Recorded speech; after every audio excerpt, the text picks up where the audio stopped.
We're on a very tight schedule.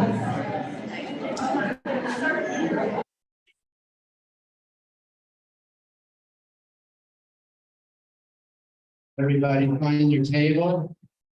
I want to welcome you. We're praying that from 2 to 3, when we go down to the garden, the clouds will part. We did a March for Remembrance years ago at A&M, and a hurricane came through in the morning.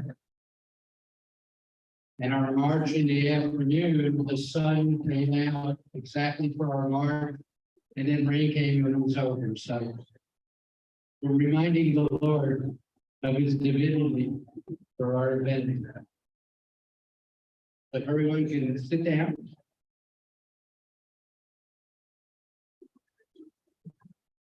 And you got salad there. You're welcome to start on. I'll do a quick prayer with bread. We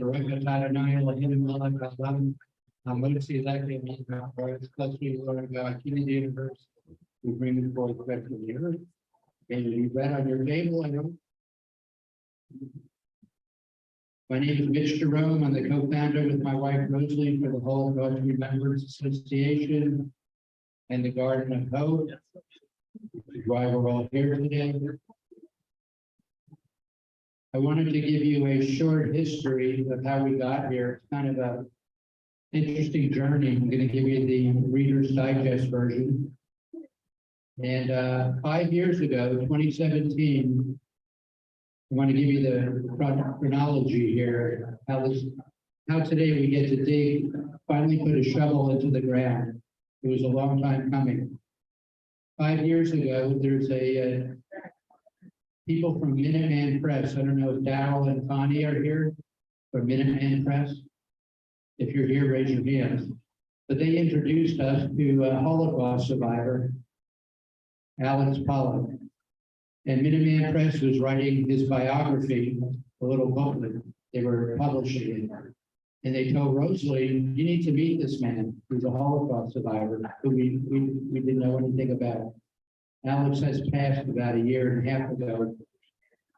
But he brought Rosalie here to this spot right behind us and said, you know, this reminds me of the camp I was in Croatia, Jasenovac. And you need to build a memorial right here to remember all the children that were murdered. Rosalie says, I don't do memorials, I do marches. You know, the March of Remembrance that many of you are part of. Well, then enters Naomi Thompson. Naomi, are you here? Raise your hand. Naomi's our friend and realtor. Naomi says, let me find out who owns this property. Ends up being Midway of Brad Friels, CEO. Brad's supposed to be here. Brad, are you here? If you are, raise your hand. Okay. So Brad just so happened that one day Rosalie's at a function at Nathaniel Center, and Rich Rawson was there, past president of Insperity, and she was sharing with him the idea of perhaps building a garden here, Garden of Hope.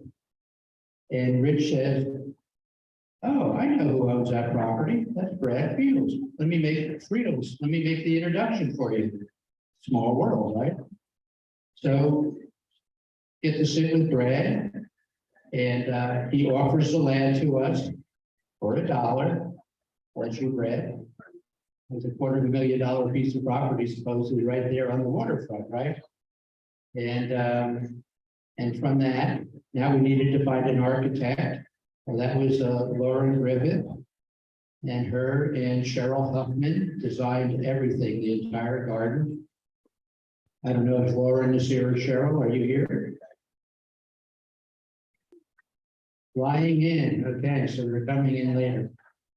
And they produced a video that you can see the rendition of the architect's rendition of the garden, which is many of you have seen probably already. It's on our website, etc. And Lauren also had some family dealing with the Holocaust, so she had some personal interest here. And then comes D&G Studios. Chris Friesen. Are you here, Chris? Okay. And we had to get graphics, pictures, panels, all that kind of stuff for the exhibit. And those guys were contracted to do that. So then Tellefson Builders, which would be Brian Mahoney, who's gonna, there you go, Brian, thank you, bringing the shovels and all. That we're gonna get to dig. Well, all that sounded really like it was going smooth until one day, until we realized we didn't have a permit. So we had the land, we had the architect working, we had everyone doing what they do professionally, but we didn't have the permit. And we didn't know that waiting for that permit was going to take years. So Rosalie and I sat in this restaurant, right on this patio behind me, many a dinner, looking out over the promised land. Isn't it how God told Abraham? That land was promised to us. We had the deed, but we couldn't walk on it yet. We couldn't enter it. And then Mother Nature threw us a curveball. So as we're waiting for this permit, in an 18-month period, we had three, you gotta get this, 3 500-year floods in our area. I don't know why they call them 500-year floods. Actually, the restaurant you're eating in here was underwater, Hurricane Harvey. And all these restaurants up here got hit very hard. And you can see how far away that water is. So what does that have to do with anything? Well, the permit people decided that we're now in a floodplain. And that's going to be a game changer. And it may have to change everything that we were doing with construction, architect, et cetera, like starting over. So what do you do when you have a crisis? Well, besides praying, we reached for our retired engineer who's built refineries worldwide overseas, Steve Egan, put on his hard hat, went downtown. Steve, where are you? There he is. Okay, thank you, Steve. Steve went downtown and he said, Steve, you got to deal with these people down at the permit office. You got to get us through the gates of Hades here. They got so many rules and regulations. And Steve has dealt with this his whole life, I'm sure, building refineries. So they were saying we need a retention pond. Steve said, turn around and look. We have a retention pond. It's called Lake Houston. Well, it took months for them to understand that and acknowledge it, but eventually Steve, with his perseverance, won that battle.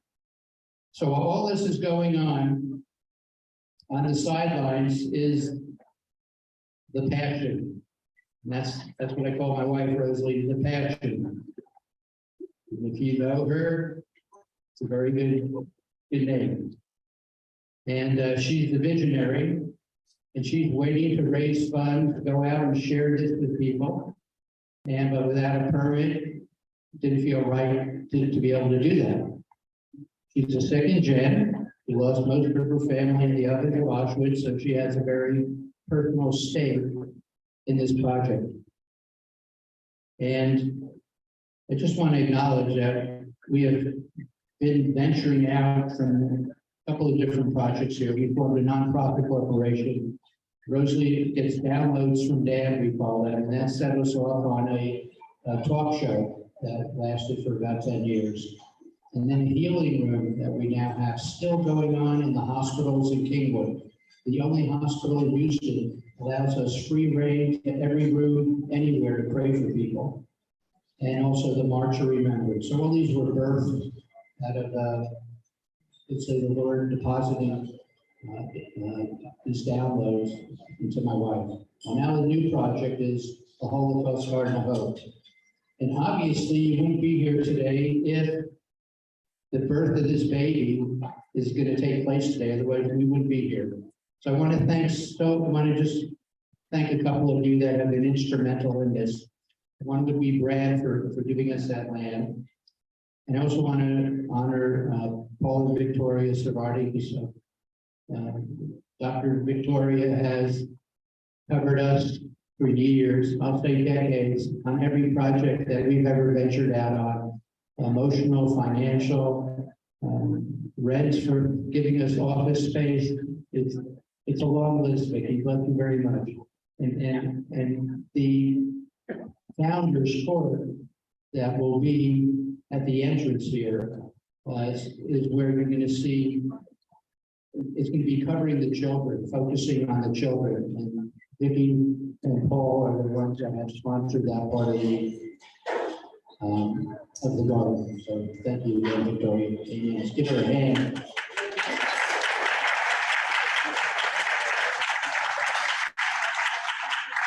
And many of you have bought papers, which we are having family members on the bricks. We bought those for $1,800. They're going to be put right at that founder's court. You'll see my bricks there.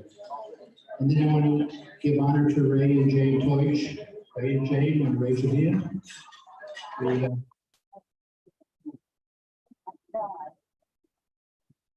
These guys have stepped up to the plate, and we're going to have a grand entrance there. It's going to be this huge gate there. Why remember the Holocaust is going to be the first exhibit, and the grand entrance will be covered there by Ray and Jay, who have taken on that obligation. We're more than grateful for you guys to do that. We were introduced to them through Janice Sturkey. Thank you, Janice, where you are. And a lot of work. And I want to acknowledge Raleigh, Huerta, and Associates for designing the gate. There's going to be this prominent gate that's going to be standing out. I want to acknowledge Suzanne Few. Are you here today, Suzanne? Oh yeah, raise your hand. Suzanne and owned a ironworks company, put that properly, which she recently sold to Juan LeBron and Naomi Ramos. Are they with you? Hey guys, thank you. And they have donated all the iron that we need, the ironworks for this project. Bless you guys, thank you. Susan Heitzman, where is she? Susan is she's by the bar, okay. Already, huh? Susan is the artist. Susan is actually our minstrel leader at our congregation. And she is an amazing artist, and she has done the artwork for our garden. And then we have Susanna Kokkonen. She's in Finland, but she's a Holocaust scholar, and she has written everything for the entire exhibit. And it was been approved by Chris. Chris, raise your hand. Chris had to take that Finnish accent and put it in a little bit more into American lingo. It was a labor of love. And Chris has done so much for this garden for so long, really being there step by step with Rosalie on so many different levels. So can't say enough, Chris. Thank you. And then Marion Vermillion. Marion, are you here? There you are. So Marion stepped up to the plate to write the curricula. So you'll be able to go online at each of the different pockets exhibits and pull up material that will be teachable from kindergarten up to high school. And she did that for each of the eight exhibits that we're going to have. So thank you very much. It's an awesome job of you doing. And there's so many, yes, thank you. We have many, many donors like you guys contributing at many levels, and we are grateful. I want to end with this. Many of your hands are on the shovels today. You see the shovel behind us, the old ones. And many of your hands maybe won't get to touch it, but your hands are on that shovel as we break ground today, because we're asking for all of us to stand to see the world inspired, to stand in solidarity against persecution, prejudice, and indifference, which is the vision of the HRO. So we thank you all for coming. Bless you all. We're going to have a great meal. It's going to be a great, exciting time for us to break ground. And I forgot who's up next, but who's ever up next?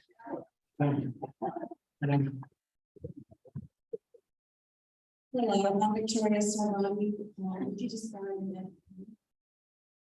Lord, we just give you this day. We just present it before you, God. We present this event before your holy throne. And we thank you for your word in Isaiah that says, the Lord will surely comfort Zion and will look with compassion on all her lands. He will make the deserts like Eden, her wastelands like the garden of the Lord. Joy and gladness will be found in her, thanksgiving and the sound of singing. Lord, I thank you that your promises are true and that we can look forward to the restoration of Zion. We can look to the restoration of your people, Israel. And we thank you, Lord, that we have been grafted into that covenant, Lord, that you made with Abraham, Isaac, and Jacob. And we just bless you, Lord, for this food. We thank you for this time together. And Lord, we just give you all that we have, all of the strengths, the gifts that you've given us, and then we give it back to your kingdom so that it may advance like light and salt of the earth. In the name of God, of Abraham, Isaac, and Jacob, and his Messiah. Now I'm going to have Barry Abatia Siegel sing the Shema, which is the most important blessing of all, to love God with all of our heart. Rosalie, Mitch, it's a privilege to be here. All the way from Israel, let us all stand if you can join us. And God's timing is perfect. All right. That was Jerusalem. Hear, O Israel, the Lord our God, the Lord he is one. Blessed be his name and his kingdom forever and ever. Shema Yisrael, Adonai Eloheinu, Adonai Echad, Baruch Shem Kevod, Malchuto, Leolam Vaed. Amen. You may be seated.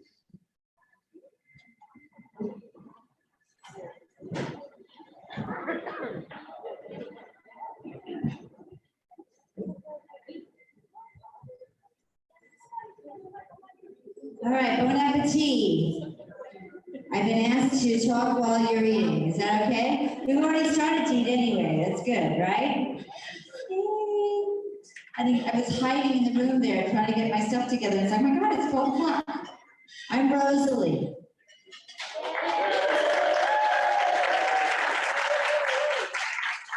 Thank you. I'm so thankful that you guys are here. It means a lot. I have to check my watch here. You know, I just came back from the Holocaust Museum Houston luncheon. Is Dr. Zuniga here? Kelly? Not here yet? Okay, anyway. They had 850 people at their fundraising luncheon the other day. I look forward to that happening for us. Can you say yes? I say yes. One day. This is just our first couple of years that we're built. We have this. We don't even have the garden built yet, but it's starting. Wait till you see stuff they're doing out there. So I'm supposed to give you a capital campaign update. Yeah, so I was going to tell you, 850 people, and they finished exactly, instead of 1 o'clock, 1:04. And I thought, you know, Judy's looking at me. We can do that. We can be timely. So I'm watching, I'm looking at your watch. Okay. So the deal is, what I was going to do is go bring that giant thing in. Actually, Chris, can you go get it? Chris. Sarvati, go get that giant thing. I asked Minuteman to make a thermometer for us to show the money that we've raised already. I had no idea how big it was. Did you see it? Did you see it? He's going to bring it in. Chris? I'm not really good with sizes. Here, bring it over here, Chris. Well, it's the biggest project I've ever done. So thanks. Isn't this cool? Come on.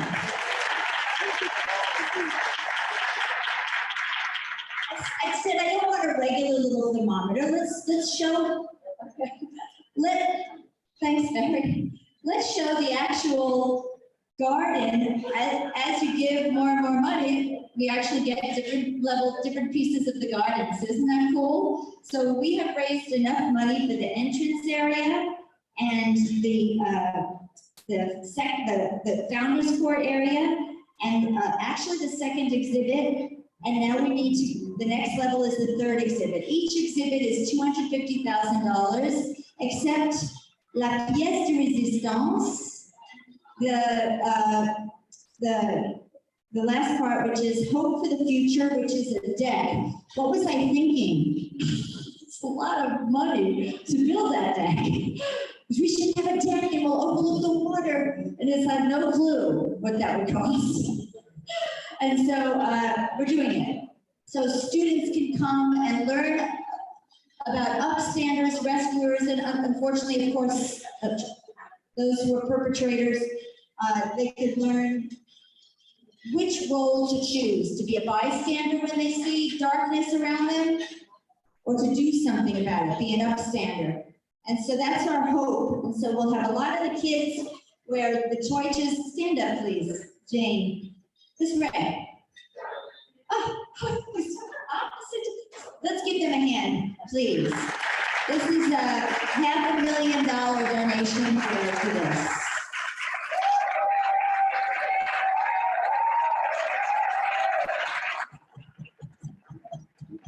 And then we moved into over here in the where I don't have the pictures to show, but you'll see there we're focusing a lot on the children, the statues, the railroad track, and all of the founders.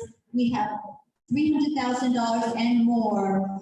The Sarbatis, please stand up, Vicki. Paul's not here. Let's honor.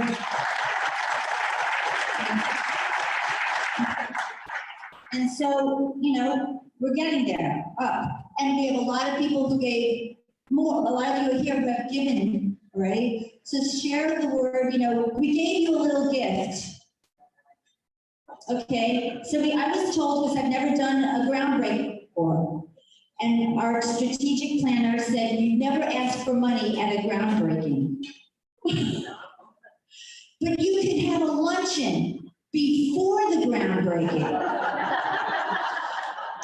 And that's where you can ask. So I'm not asking, I'm just mentioning this is where we're at. And I thought, well, since we're at the luncheon, I could maybe stick an envelope in the gift. And so it's little pollinator mix there and some gifts for you. And we have people donating by most of the big donors mainly like sell their stock, you know, that kind of thing, right? Good way to do it. But however you want to do it. So I just want to bless you and thank you. Spread the word to others about this project. And I want to honor Judy Cox back there for a minute. Stand up, Judy. We a major leader in the community. And they did our first fundraising luncheon. We raised, I don't know, 40, 50,000. I found that's a good thing you do. It was good for luncheon. I'm so excited. And so she says, we want to do it again next year. So save the date for March 31st, 11 to 1, right? On time, Kingwood Country Club.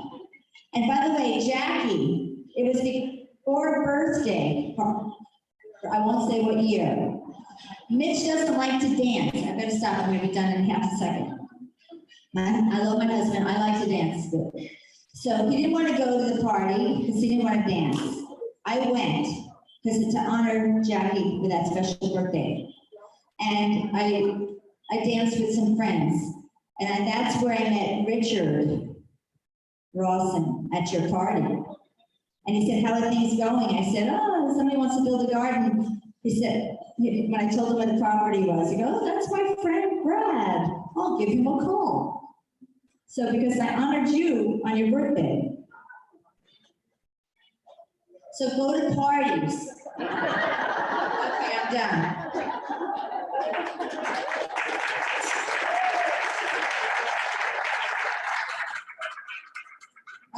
I'm supposed to introduce Shara. So we have an amazing person. Who's heard of the Holocaust Museum Houston? Come on, it's one of the top museums in the country. And Susan Myers, you know Susan Myers, executive director, she put that on the map, right? Who knows her? Well, she's on our executive advisory board, because I'm not stupid. No, but also she's a good friend. She's been helping us for years. And she said to me, Rosalie, you need to have a famous MC at the groundbreaking. So I don't know anybody. So today we have a person who's a 45-year veteran journalist and broadcaster. His career began in television in Austin, then San Antonio, and on to Houston, where she became the preeminent television anchorwoman for 27 years at ABC, KTRK, and now you're here on KTRH. Let's give Shara Fryer a hand.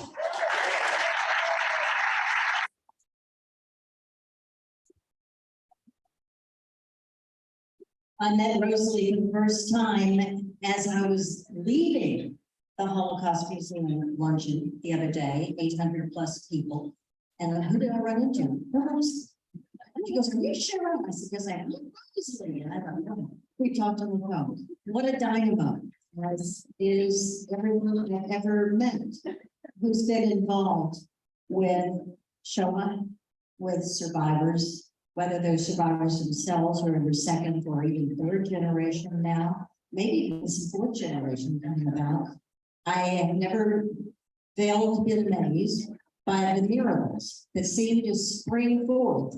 All it takes is an idea, and the next thing you know, it's happening. And I just learned to, okay, right along on this. I had a very dear friend in Alice Kahana, who was a survivor of Auschwitz and a well-known and well-regarded artist. And she dreamed one night when the new Pope had gone into office, if that's what you call it. He was German, and his first trip as a Pope was to go to Auschwitz. And she woke up the next morning and dreamed that one of her paintings, she was an abstract colorist, and did primarily Holocaust art. And she dreamed that one of her paintings was at the Vatican.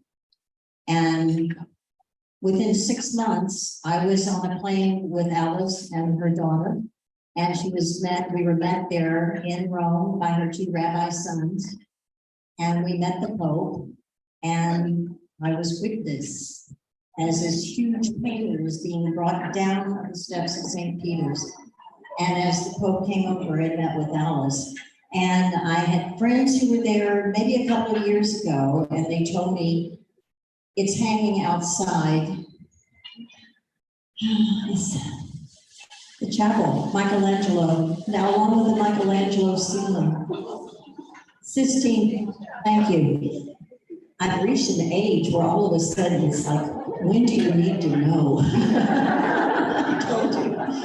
But it was hanging in the anteroom outside the Sistine Chapel, and it was only the second piece of Holocaust art that was accepted by the Vatican, and Alice donated it. And again, miracles happen because that had to go through the council of cardinals and bishops, and I don't know what kind of politics had to be worked, but it was an amazing thing that happened because it always does. So I have no doubt we're a third of the way there. It'll be done. And this is going to be just a wonderful addition to the world, not just to Kingwood or even the greater Houston community, to the world. It was impressive to me that Crystal Knot is something that we're very aware of this past week, the anniversary of it, coming about the same time as Veterans Day. And I'm thinking, what a dichotomy that is. A face of hate when mobs turn on individuals versus when individuals stand up against the mobs. That's what Veterans Day in America represents to me. Mob is what you get when you become group thinkers. When you fail to value the individualism, the self-determinism that are the principles of the founding of this country under God. We used to accept that. Didn't matter where we came from, who we were. It was almost like part of the American DNA, whether you just arrived or whether you were born to it. And I think we need to be reminded of that, so that it's so wonderful that we're taking those steps today.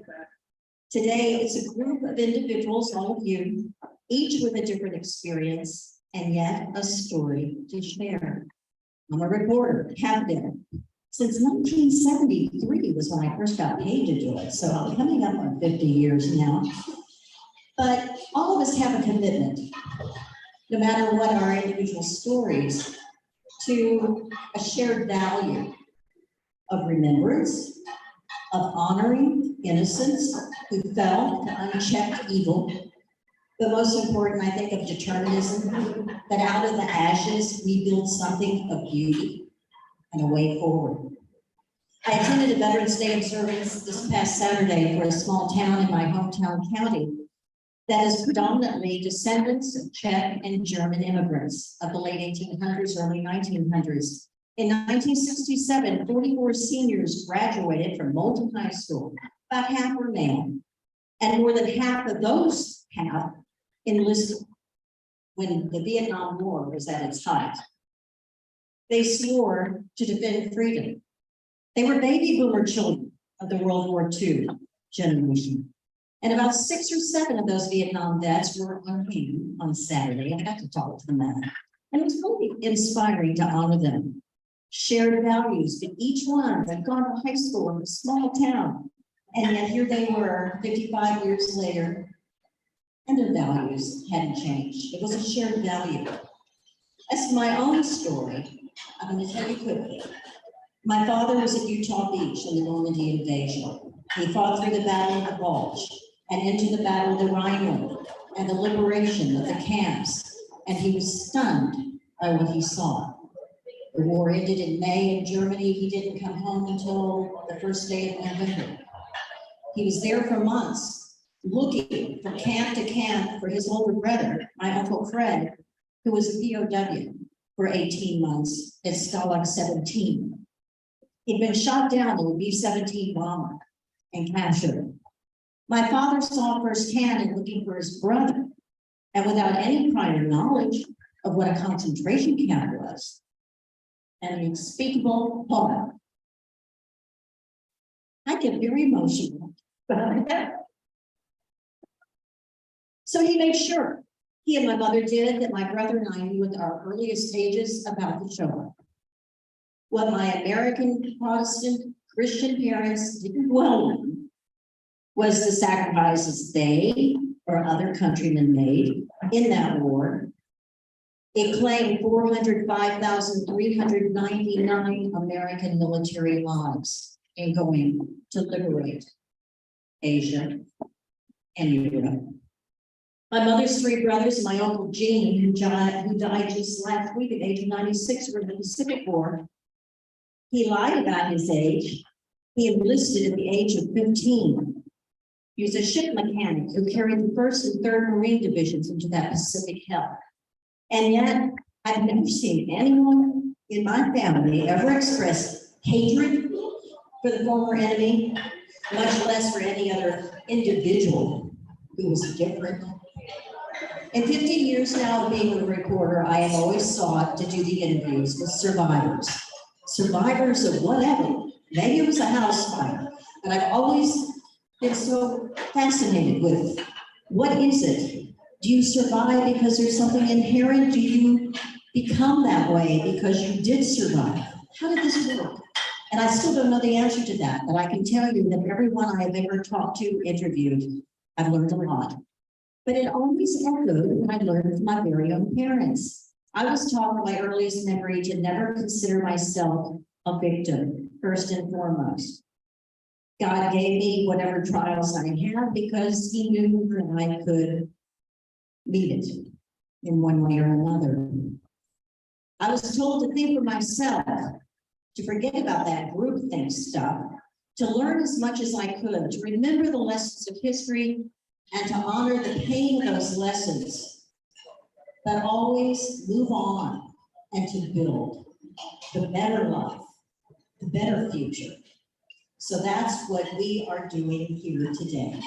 It's a garden of remembrance to grow beauty out of ashes, to give honor to children who perish, and to ensure our young and future generations have a memory, a tangible touchstone so they can remember, a standard stone if that's what it takes, a place that can inspire a path to acknowledging our own individual existence, but also that of each and every other soul in God's creation.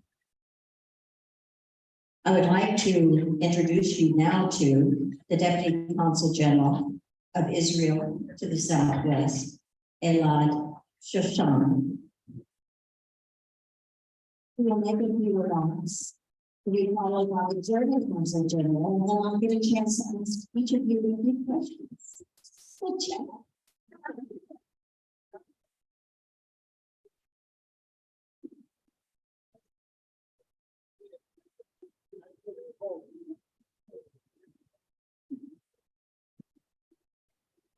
Everybody, everyone.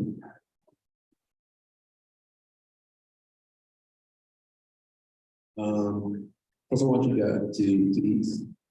Hear me while you're eating, so it's okay with me. I want to say good afternoon to everybody. It's such an honor to be here today. In this special occasion, I would like first to thank Rosalie Mid-Jerome in the Holocaust Remembrance Association for the important work that you do in this special occasion. So thank you very much for that. I would also like to recognize Rabbi Strauss and my diplomatic colleague, the German Consul General Kai Hennig, for being a part of this important day.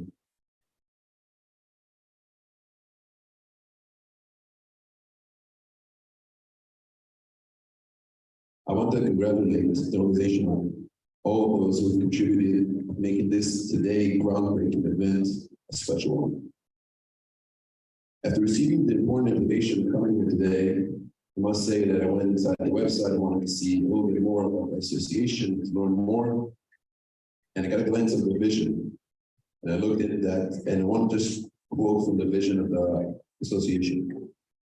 The best way we can honor those who lost their lives in the Holocaust, as well as the survivors whose lives are marked by the suffering they endured, is to inspire a new generation to defend the Jewish people against anti-Semitism now and in the future. The Holocaust Garden of Hope will do just that. By creating a space that commemorates the victims and survivors of the Holocaust, as well as soldiers and citizens who became liberators and heroes, this beautiful memorial will provoke a contemplation of thousands of visitors of generations to come, and an integral part of the incredible legacy of Holocaust awareness efforts throughout Houston. It is clear that this is a city and a community that stands up against anti-Semitism and do a lot against that.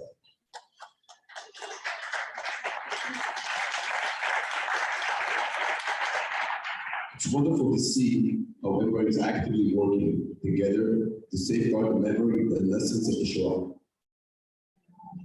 As a representative of the Israeli government, I have a special privilege and responsibility to present not only the state of Israel, but also the Jewish people. Today, commemoration of the groundbreaking of this Holocaust memorial is one of the more meaningful moments where the overlap of both of this responsibility come into sharp focus. The Holocaust and the horrors visited upon us, upon our people during that hard time, shared trauma that binds Israel and the diaspora together, for we all have been impacted, and each can speak to the ways in which it has touched their lives. In the last decade, before this role, and dedicated many efforts to try to assist Holocaust survivors. My personal connection to the Holocaust started almost 10 years ago, where I met Sarah Freilich, Sarah. So that's how I call her. Holocaust survivor that later became a very good friend of mine. She met my family, brother, my parents, my grandmother. She came to Shabbat dinners. I assisted her with any different thing that she needed. She was the first survivor I really had known, really talked to her. I came from a Moroccan background. I'm not Ashkenazi, although the eyes can be say differently. And I never met a Holocaust survivor. It was a new experience for me, and that's growing up in Israel. I really had the chance to interact with her, to learn and to hear from first hand what are our challenges, what are our difficulties of people that comes from the worst of the worst, facing the reality of loneliness, of solitude. Their biggest fear is for them to be forgotten, for their story not to be remembered. And her legacy, Sarah showed me those challenges, those obstacles. And what I wanted to do is wanted to create something that can be cherished and also passed along from generation to generation. So I decided to do two initiatives, similar to the initiatives that the association is doing. On one hand, we established the Guest of Honor Initiative. Guest of Honor Initiative supports Holocaust survivors all over the world, and it hosted it for holiday dinners, when loneliness is the biggest fear for all of them. For over 50,000 Holocaust survivors in the last 9 years, people went, volunteered, became friends, became people that are familiar with, and that cherished the path for those survivors to get to know more people. I encountered a story of a woman named Paul Katz, and she came to me in one of the dinners. She said that she only wants to do one thing. She wants to go to a piano lesson in the local center, the local Jewish center, Matnas, in Israel. But she said that the instructor doesn't allow her to come if there's no company with her, nobody will escort her. But she said to him, I don't know anybody. I don't know what to do. And that touched my heart. I mean, that's something that each and every one of us, it's the simplest thing, just come and reach out, come and introduce yourself. So we gathered a lot of young people, thousands of people, to go volunteer and become friends, just new friends for the survivors. I've been done that since 2013. I saw that the second challenge that Sarah mentioned, was not fulfilled, and that's the memory portion. So alongside with a few friends, we initiated and founded Zikaron Salon. Zikaron Salon means memories of the living room in translation. And it means that we found a way, an intimate setting, a very spiritual setting, a special one that Holocaust survivors, second generation, third generation will come and share their stories. Like it says in the Haggadah in Passover, the Haggadah Mincha, meaning we're sitting around in Passover, sharing the stories of things that happened a lot of years ago. This did not happen a lot of years ago. We need to still pass along the stories, pass along the torch. Time is working against us. And what we did in the course of 6 years, we spread out to 71 different countries, including Germany, in the US, and many other countries, by sharing the stories of the survivors of the second generation, by sharing the stories of how the implications can affect all of us, how we need to learn to accept the differences among one another, to become more tolerant. I've seen firsthand the importance of remembrance. The groundbreaking comes at a time when it's certainly needed.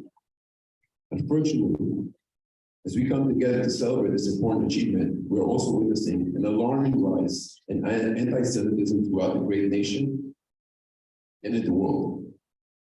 The Holocaust began with words. It began with defamation, with delegitimization, with scapegoating, with destruction, with boycotts. Then and now, anti-Semitism is still reality.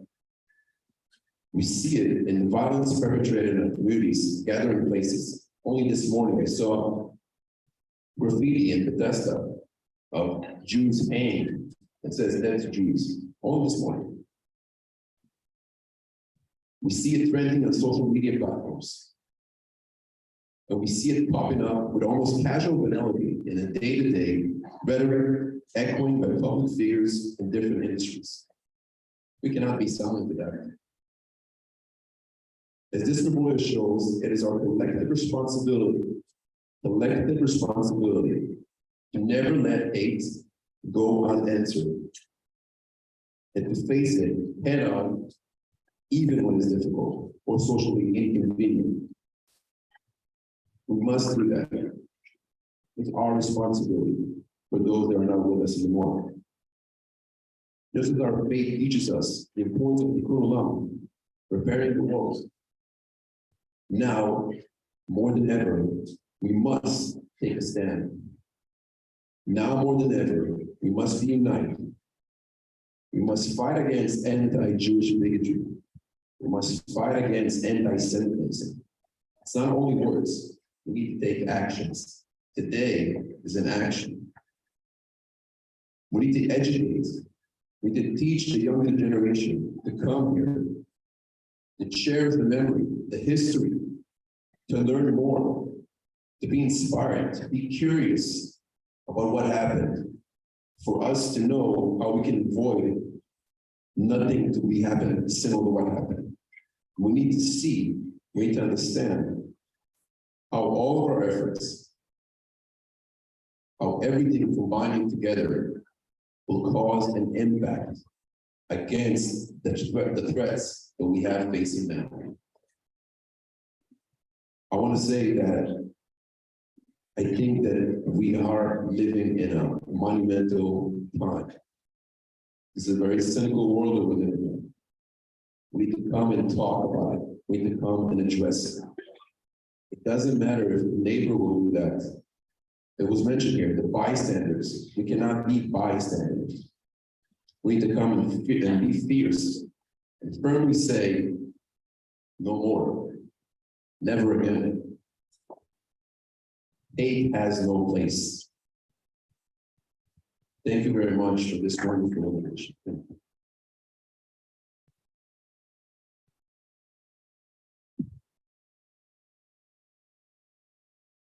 Thank you very much. He answered some of my questions already, but I did want to ask him a few things in a little bit. But first, his colleague, the Consul General of Germany, Kai Henning. Welcome him to the podium.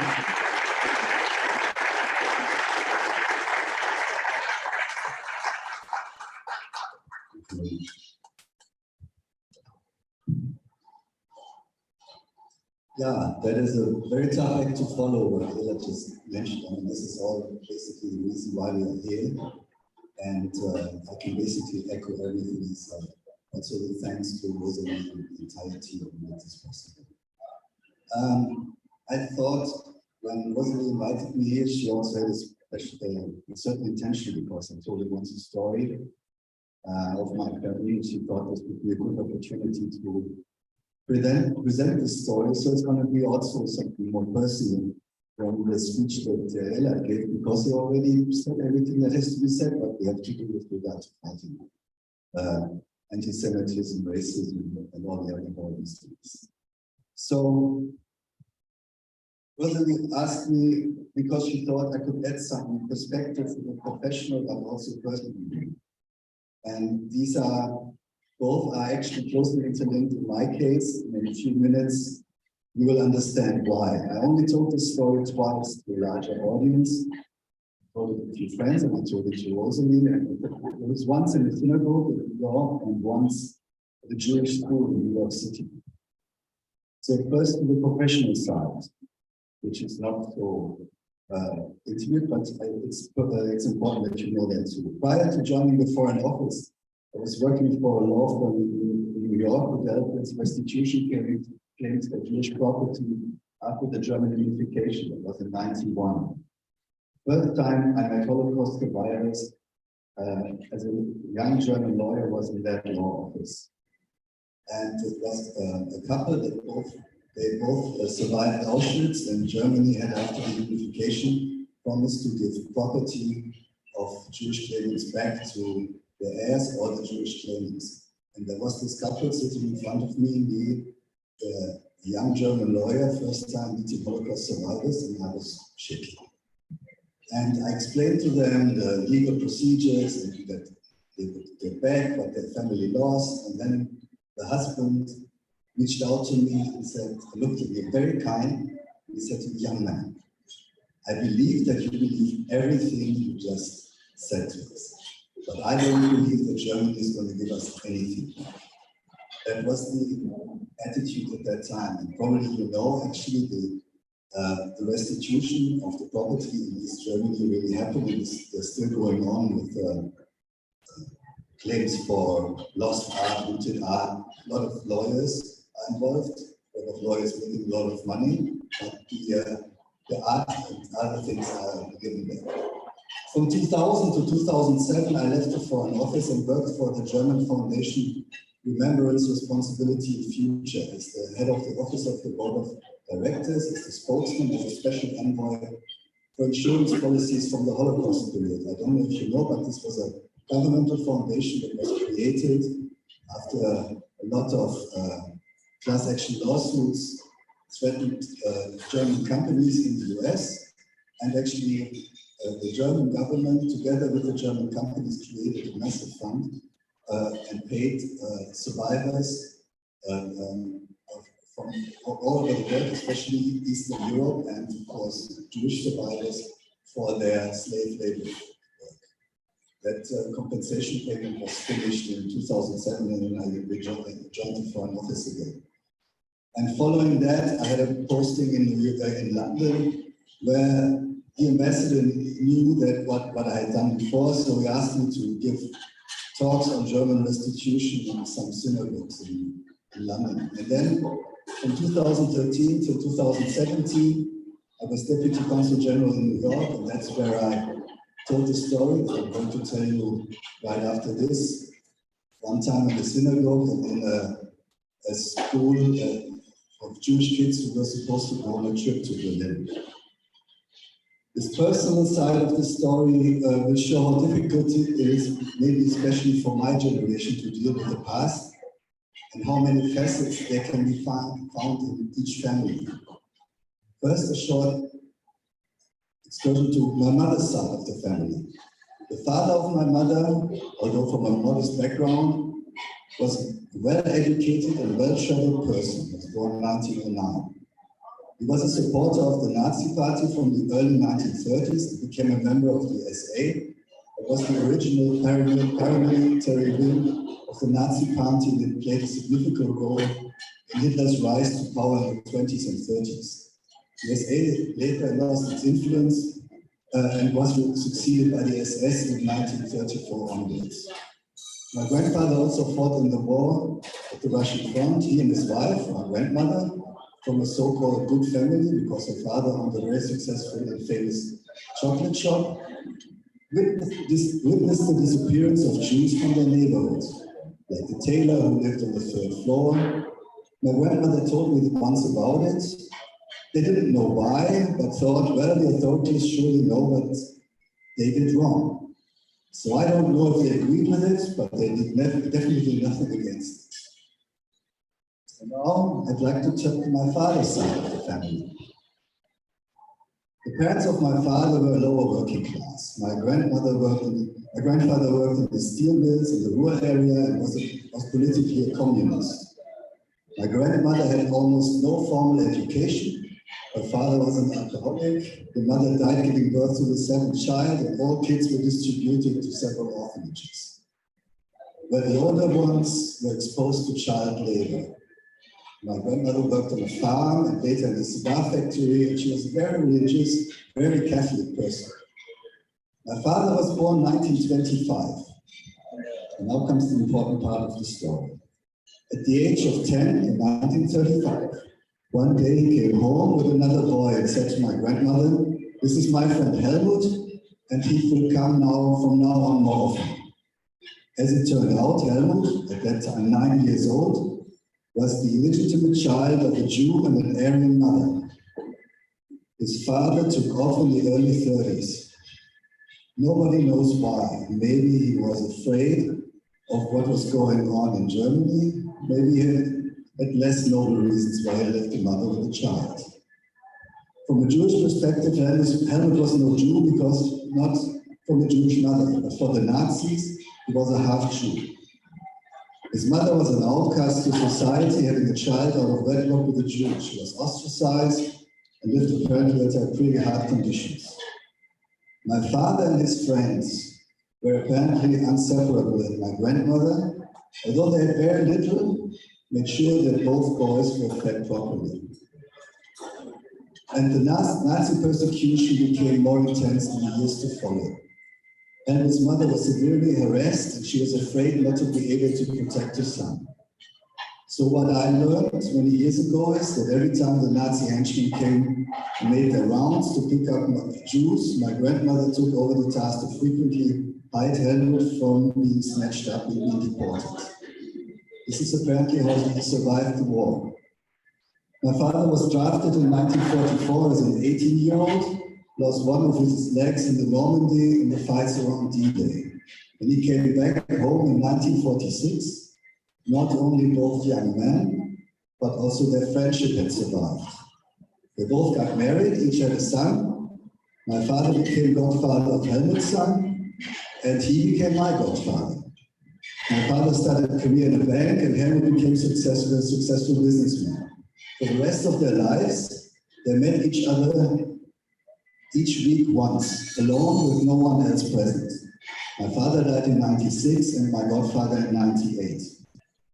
Until his death, he also kept a very close and very special relationship with my grandmother.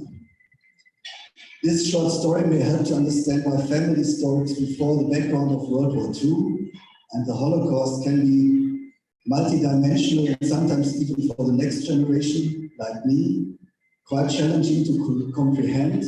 And a question like, how do you feel as a German, as a diplomat, as a child or grandchild of perpetrators, are not always easy to answer. But one thing is easy to say. We as Germans have a mutual responsibility and a moral obligation to fight anti-Semitism wherever we find it. And with this, I'd like to end this story. There's a little bit of aftermath to it, but I think it gives you a good overview of what, as a German diplomat, as the grandchild of perpetrators, and maybe not just bystanders, but upstanders, feels like when he is involved in occasions like today. Thank you very much.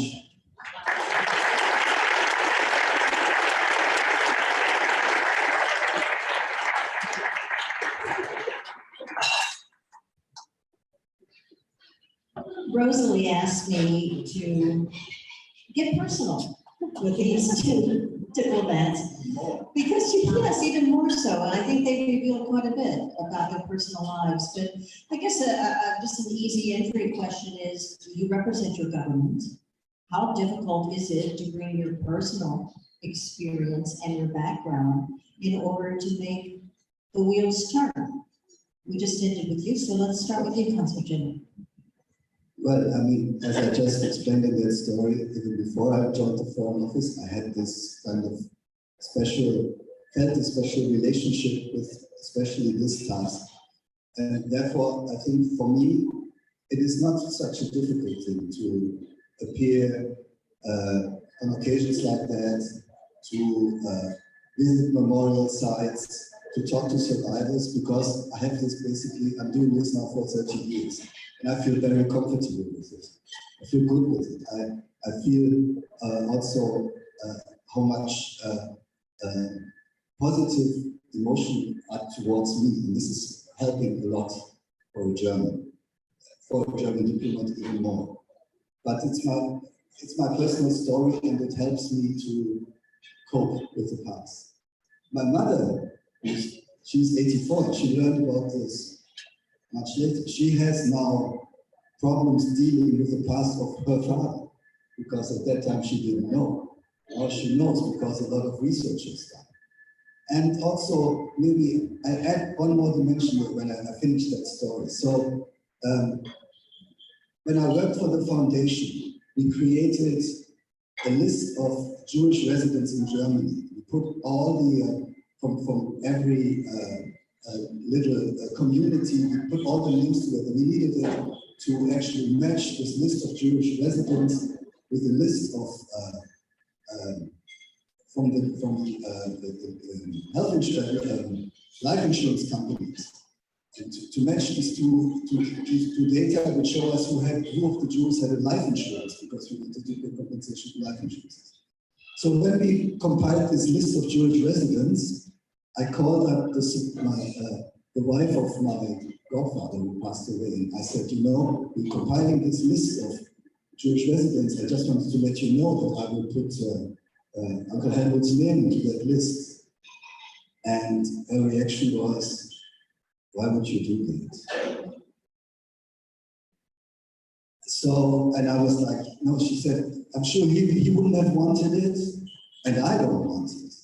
Which shows that actually, I don't know why he wouldn't have wanted it, maybe she was just pretending that, but she didn't want to be identified, although he was already dead many years, that she was married to a half-Jew.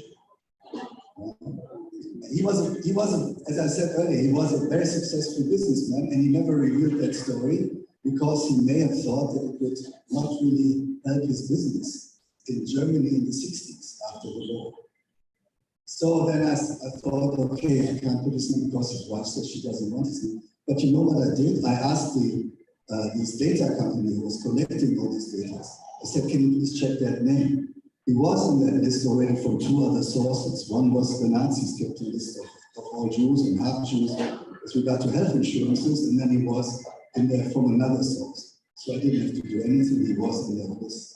But it shows you how in the 60s and even until today, there are these ressentiments and even kind of not understandable fears. I want to get back to you on that. I've got a question, but don't go away. With your background, your family heritage of Morocco, and as a representative of the Jewish state, do you run into resistance when you make appearances private or on behalf of your government? Is there still this lingering anti-Semitism? Is there problems even within the Jewish community, and the fact that your family came from Morocco? Is there a little bit of on either side? So that's a question because we're in Houston, so maybe people who know it. Somebody here knows the city of Petah Tikva. Somebody knows the neighborhood of Yoseftal, right? Very one. So I grew up in a city, in a neighborhood that was an immigrant neighborhood. Moroccans, Yemenis, Iraqis, Persians, everybody came up there. Met my first Ashkenazi friend the age of 14 after we left the neighborhood. And growing up in Yusuftal, the Houston community actually supported the neighborhood in a very random way of things. And when I grew up, so I saw youth, Houstonian youth coming in, Jewish youth coming in and educating us, the neighborhood kids, about English, about the world. It was 1993, 94, when the Rockets were very good. Ever since then, big supporter, by the way. And I grew up. That instilled me in a place that I wanted to know more. I was curious to know more. And growing up in Israel, I was very patriotic, very Zionist. I'm happy to say that. A lot of people sometimes don't say that out loud, but I'm happy to say that. And I went to the army 4 years, etc. So after that, I said that my dream is to see how can I relay the facts, the actual facts in the world, to show the world what Israel is all about. And a lot of things I did before my diplomatic mission was to interact with other people and face those challenges of tackling truths or facts. And I encourage people to come and ask questions about that, because then maybe I can come and share the side that is not fictional, but actual truth about what happened or where we're going. And become a diplomat was something that's very important for me. And the first and foremost reason was that flag over here. I mean, to represent the flag is a great honor, a tremendous privilege. I don't take it as a common thing. And I encourage in any setting that I'm going, any speaking event, that people will challenge me in a way, challenge where I came from, challenge my heritage, challenge my Judaism, and I'll be happy to come and discuss and talk about it with any person. I think that if we're going to avoid talking with other people about that, about those gaps, so that's going to create a bigger gap. So that's part of my motivation. Thank you. Want to ask you more questions, but I'm on the time clock here. It's exactly 1:20, Rosalie, wherever you are. We're doing well. Can you just say one word answer from each of you? Are you hopeful that we're moving in the right direction now? Yes or no? That was a yes. Wondered how good your Hebrew is. Thank you both very much, Councilors. You honor us with your presence today, and of course, you're taking part in the official ceremony. This was just a little bit of a VIP treatment for you. Thank you both.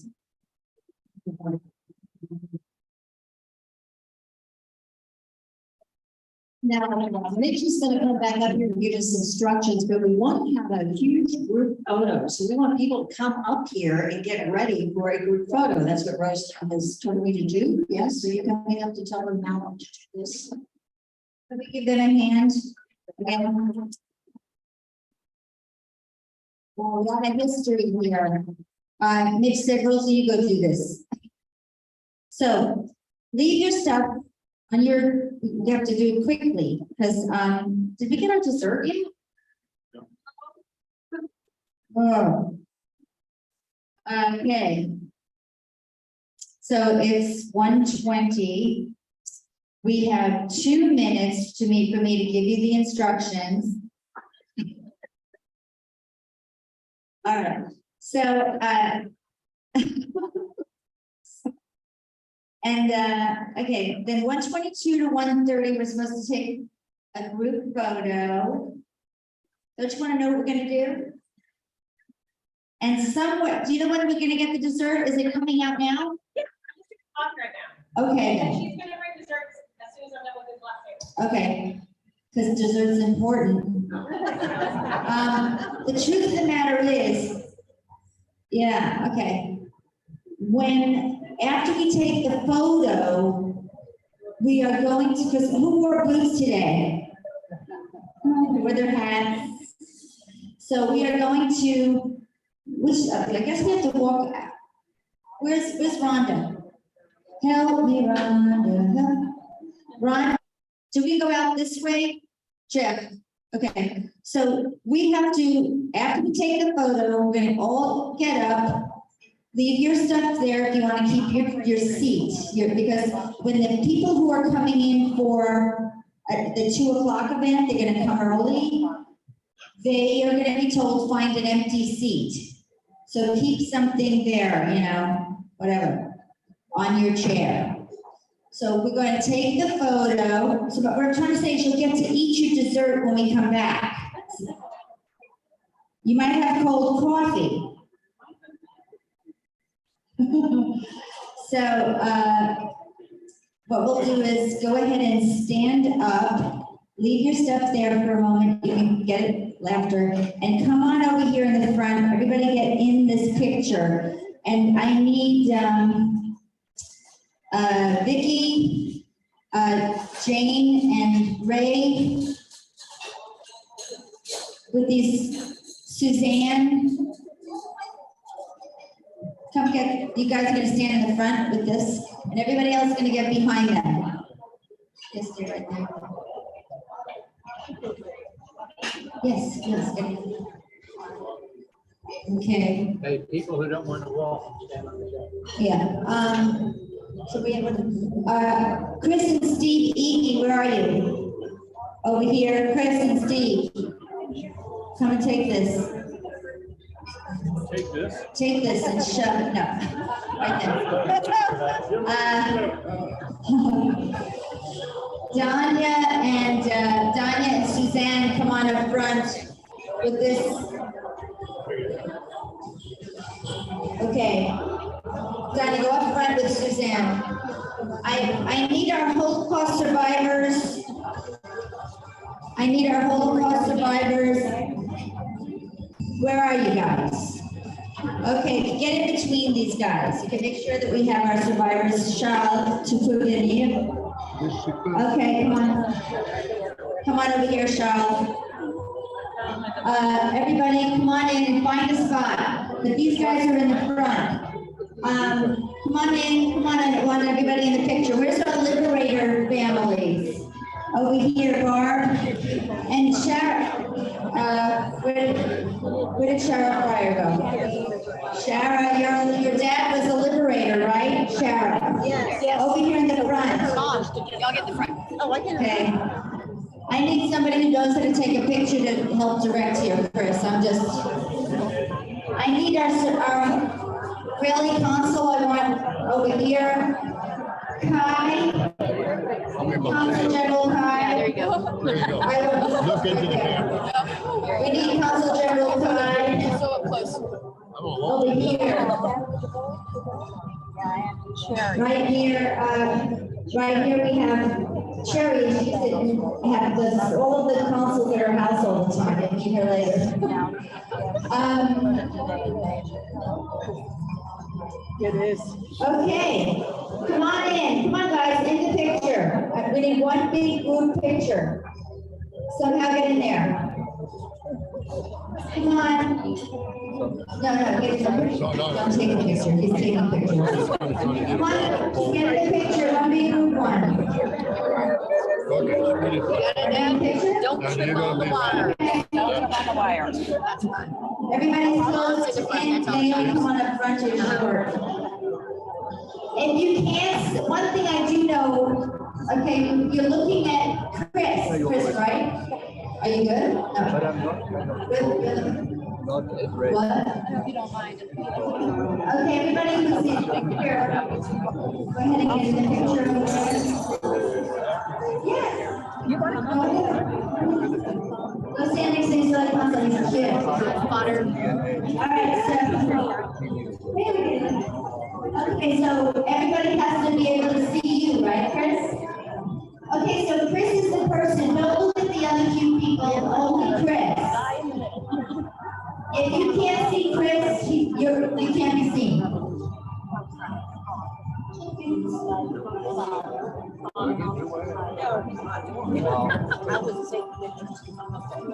Can you be, are you seen? I don't want to knock anything down.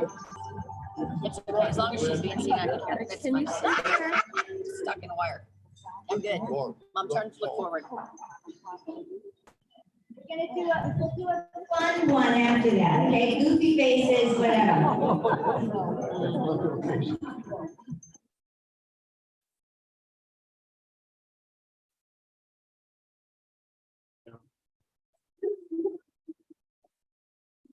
It's a part of hope. We change it from remembrance to hope. All right, thank you. Okay, now what we're gonna do, those of you who have the shovels, if you can't carry them, we're gonna start, if you can carry them, we're gonna carry them outside. Put your coats on and let's go. So I was turning when they did the picture. I think you were, Mom. Oh, well. Well, at least your eyes are in the profile. Bad side. No.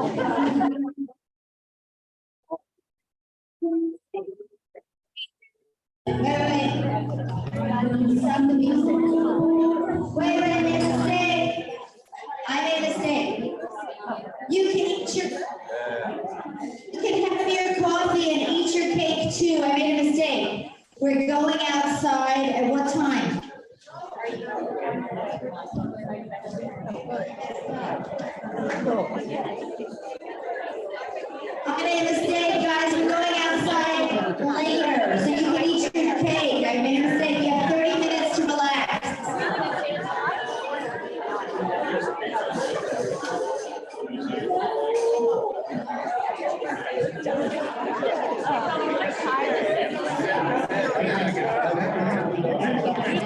Everybody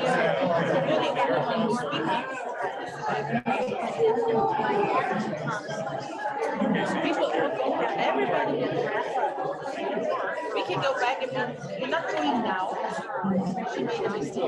We can have our dessert. And then we go start serving everybody.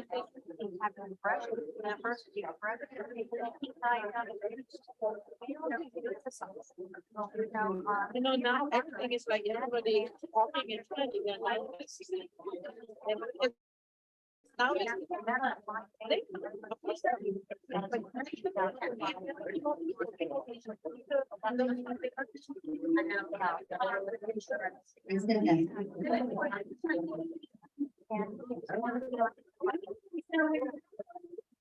Have your dessert and eat it too. We're going out later, I got mixed up.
Really.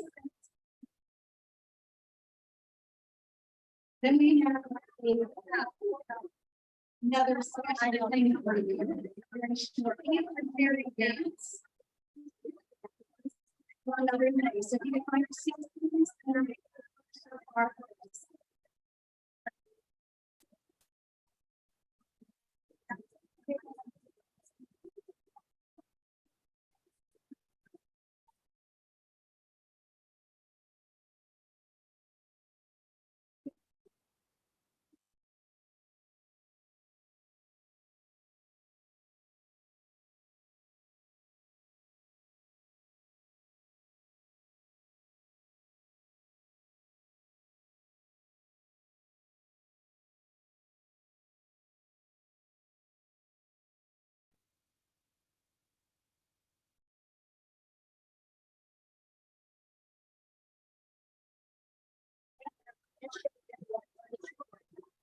Amen.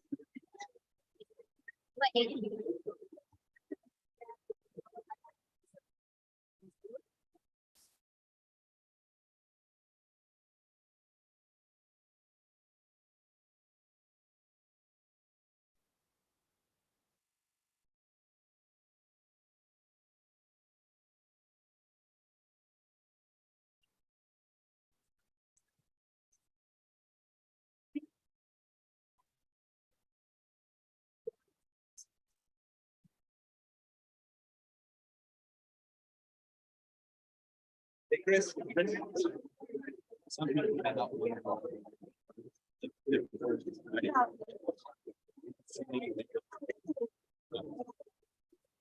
I need Mitch. Yes. He's going to show on. I think you need to make sure I can read it. Yeah, just make sure he knows. Thank you.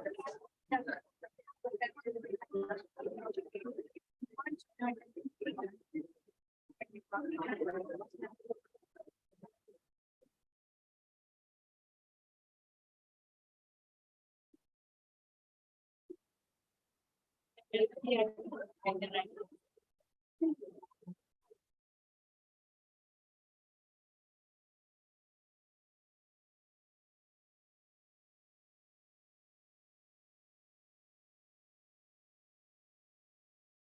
No.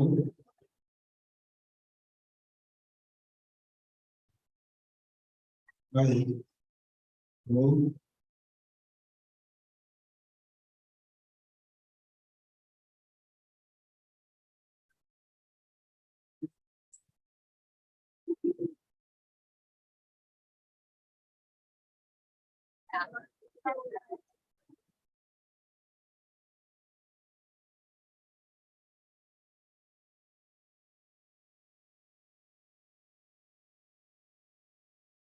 Hello.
I knew it. I knew it.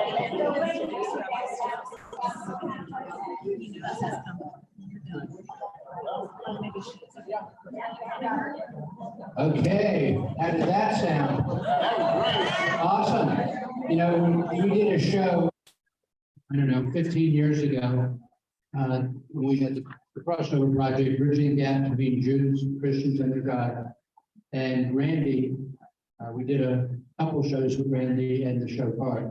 That show got more hits than any other show. We did over 100 shows ever. So when that said, you know, the Lord returned to the sound of the show part, it's penetrating, right? It gets your attention. God wants our attention. Amen. Well, welcome. We are going to continue on. For those that just joined us, we know you're squeezed in there, and we're going to be in here for about a half hour. We're going to hear a couple more speakers. We've been hearing speakers all morning. You guys have had lunch. Was it a good lunch? Really good. Yeah, Tony does a great job here. It's a great restaurant. So you have a little dessert there. You notice it's just a little dessert. We don't want you to get too sugared out.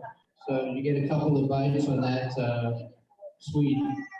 And for the rest of you, we're going to have some dancing. We're going to go outside and break ground break. You know, it's that 98% chance of, water. The Lord always works with the worst of odds. So 2% is all we needed to keep that water up on in the sky here. I want to give honor to our delegates that are here. They shared with us this morning with Sheriff Fryer. I just would like them to stand again. Good. And we're from the sideline there. So would Consul General Germany, Kai Hennig, stand up, please? Thank you. Appreciate you sharing with us. I guess you know in Hebrew that number 18 means to life. So great name. Deputy Counsel of Israel to the Southwest, Elad Shoshan. Thank you. Thank you. Houston Mayor Pro Tem Dave Martin.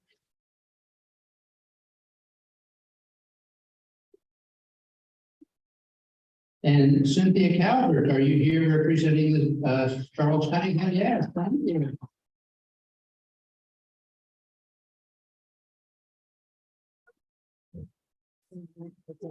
And Cameron Contenier, representing Congressman Dan Crenshaw. Where are you? Wait a minute. You know, we're grateful when the nations come together and the dignitaries stand with us and to be on purpose for what we're about. And they've been doing that with the march and with this event too. So if one could put 1,000 to fly, two could put 10,000. How important for us to work together, right? Amen.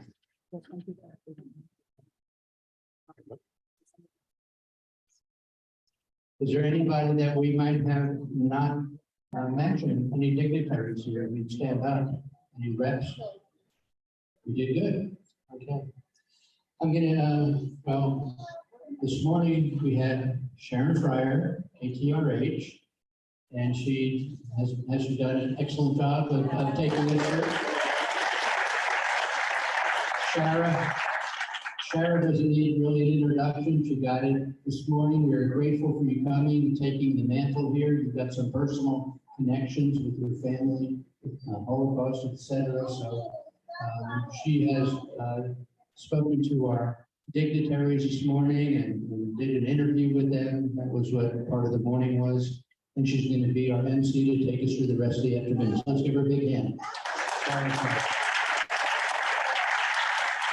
Suddenly, in the last 6 months, I haven't had these readers. I don't know why that is.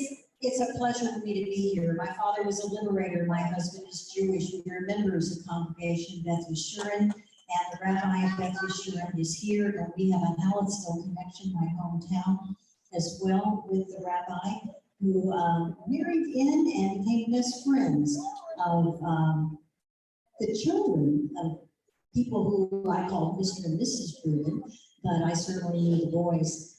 They were younger than I am. But I feel like he's part of my hometown of 2,500 people. And it's just amazing how I keep making these connections through Hallettsville. But Rabbi Strauss, please give us an opening prayer, if you would, from one of our hometown boys. So, thank you. It's an honor to be here today and to join all of you here. 25 years ago, I had an opportunity to visit Poland, to visit the sites where too many Jews, too many people lost their lives. 80 years ago, my great-grandparents and my great-uncle were murdered at the death camp of Treblinka, where almost 1 million Jews lost their lives in just a span of 11 months. It wasn't a concentration camp, it was a death camp.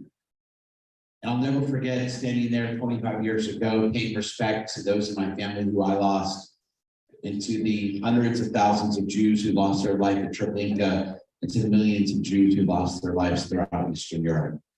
And there were three thoughts that came to my head that afternoon as I was on that place at Treblinka. One, my relatives were calling out to me, thanking me for being there. And I was reminded of the lives they led, the lives that were cut short. Two, I was reminded that I had to do all I could as a rabbi and as a member of the Jewish people to continue their memories, to sanctify their memories, to keep their memories alive, and to make sure they flourish.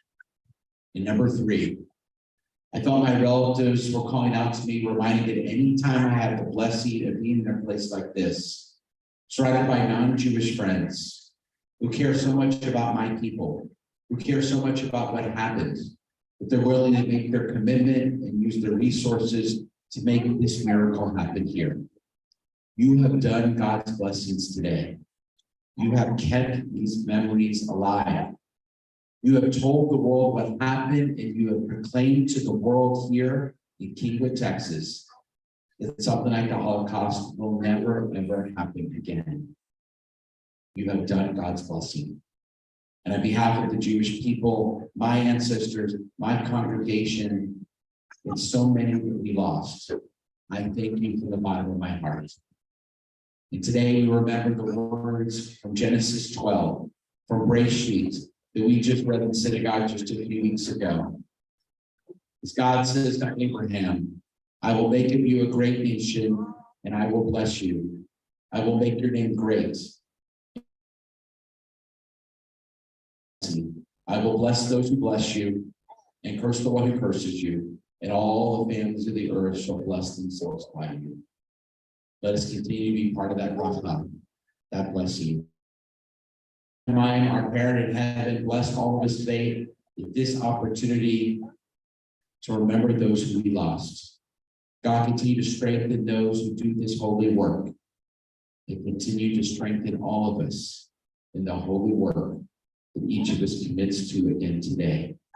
And to these words, let us all say, Amen. Todah Rabbah. Thank you, Rabbi. I should have got so excited about personal connection. The governor appointed Rabbi Strauss to the Texas Holocaust Executive Advisory Board. So besides taking care of a huge congregation here in the Houston area, he also is very front and foremost in carrying the mission forward and the memories, the whole point of remembrance. We're really special today because we have members of the Mahal Israeli Dance Company with us here, founded by Norma Shub, and they're going to do a special dance. Forgive me, I don't know whether it's Ein or N. Enod,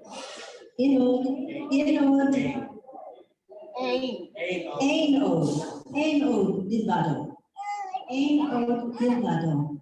And I tried looking up the words, but I was gonna have to play it. I didn't want to play the music in front of everybody. So I'm told that it's a very moving story, and I know that if you don't know what's going on, Google it.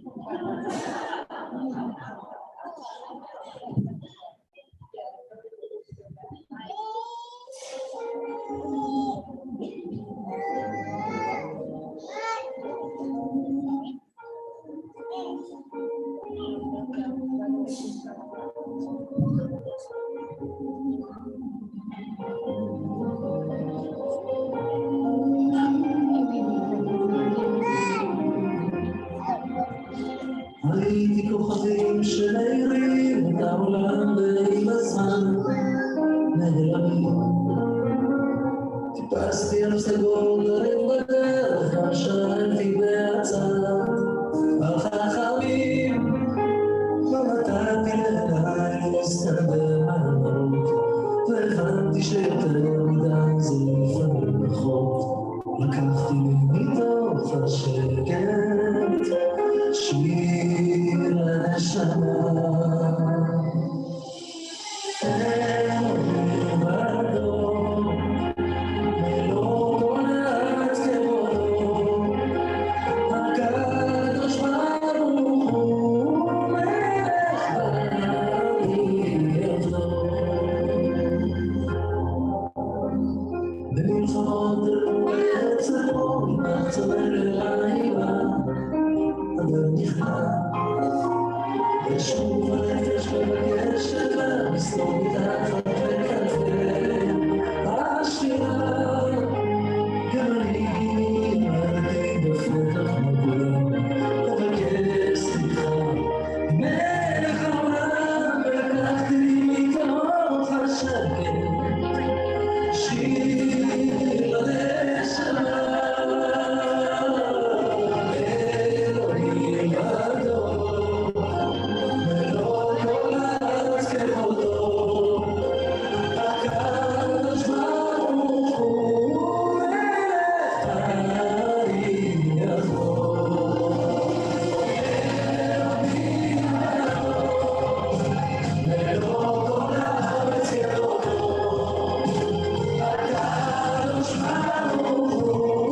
הקדוש ברוך הוא הקדוש ברוך הוא מלך ואני עבדו.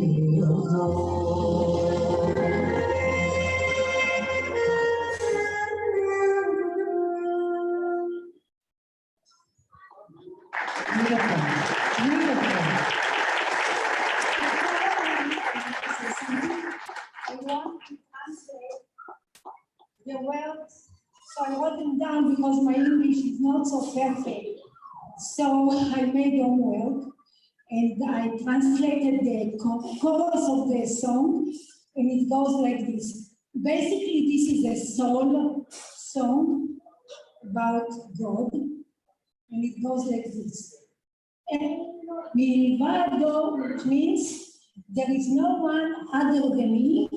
Melo kevodo, which means his glory fills the whole world. Akadosh Baruch Hu Melech, God is the blessed be he is the king, and I am his servant. Thank you.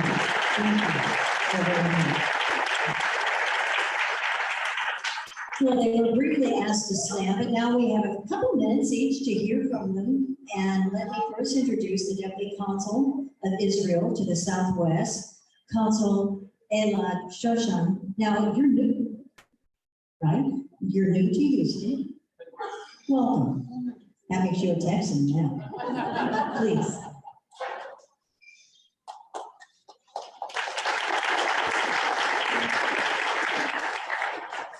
So if I'm in Texas, it's hi y'all.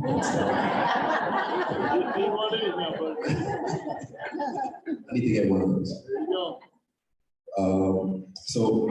I spoke earlier, and I just want to say a very short 2-minute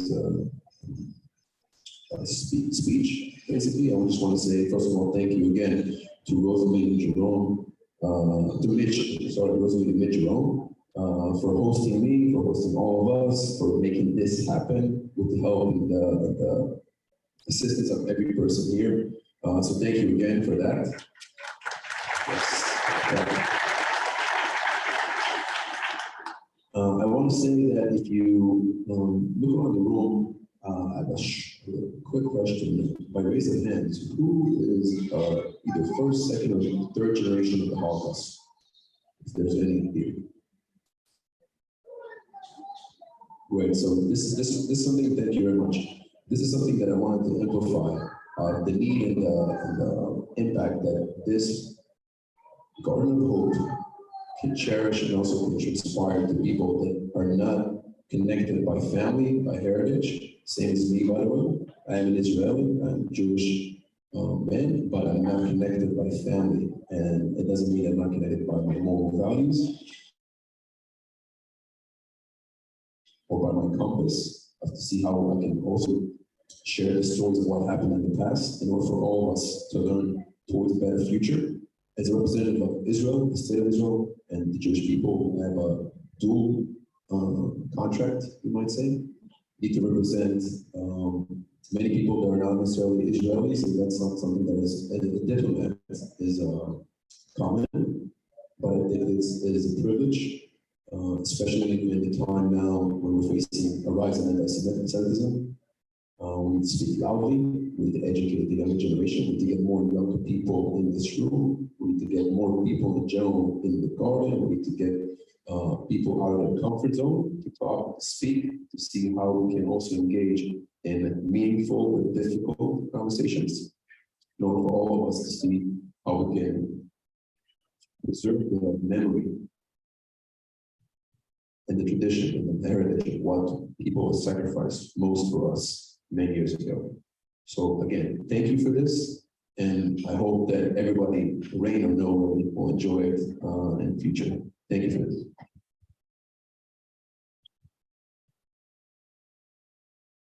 And now the Consul General of Germany, Consul General Kai Henning.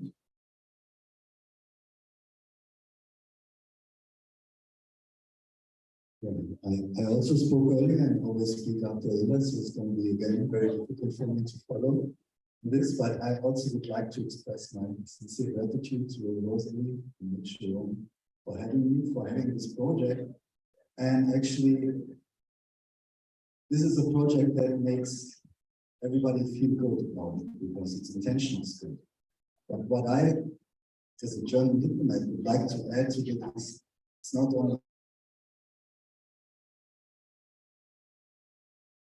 it's an necessity to have projects like this, not only in the US, but everywhere. In preparation of today, I looked up, the latest figures on, especially regard to Europe and anti-Semitism. We're basically in all the major countries, also Germany, because 25% of the Jewish population that you have in these countries feel that there has been anti-Semitic harassment. Not always a crime, but harassment. In Germany, we are in the lucky position that we've got 200,000 Jews are living in Germany, which is amazing. It's almost like a miracle after the Second World War. You also have anti-Semitic crimes. In Germany, was in 2021, it was around 3,000, which is maybe not such a large figure, but it's 3,000 too many. It's 3,000 too many after what happened. So, but also what gave me kind of a positive feeling towards it is that actually within the German population, 60% of the population agrees with the statement that anti-Semitism is a widespread problem and that we have to tackle it. That's actually the majority of the population feels that way. And the German government has introduced various measures, not only in schools, educational projects. They have an additional funding in the amount of 1 billion euros, which is not $1 billion, unfortunately, not more than that. For measures against right-wing extremism, racism, anti-Semitism for the years 21 to 2024. We have an anti-Semitism commissioner for the government. So there are a lot of positive measures on the governmental side, on private initiatives like this one is one. So that actually makes me, as a German diplomat, feel hopeful. Thank you.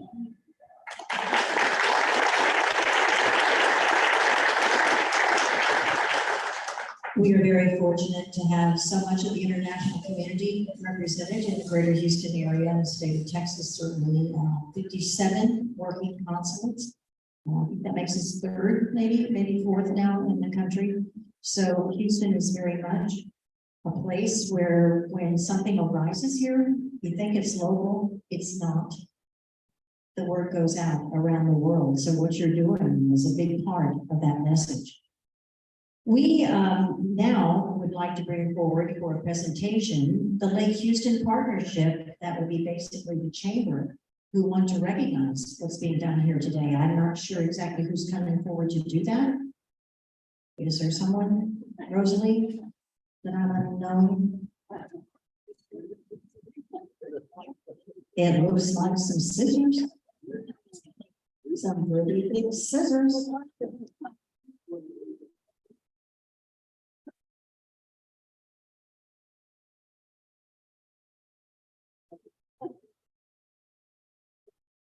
Somebody's gonna have to talk. You think you can. Okay. Didn't know I was talking, but okay. Hey, Kristen King with Ever Goes, and we are excited to have this as part of our community. I don't know how you don't get emotional talking about this because it is a big deal. I am a student of history. I love history very much. And so to have this in our community is a great piece to have. To know what happened during both wars, not just World War II, but World War I also, and to see what was across Europe and also across the US and the rest of the world, and to know that we can come here and talk through this and have those uncomfortable conversations that you talked about with our kids and with people is a great thing to have. And so as a chamber, as a community, we're excited to have this as part of our landscape, as part of who we are. So thank you for putting that effort in and going through all this time to put that together. So thank you very much.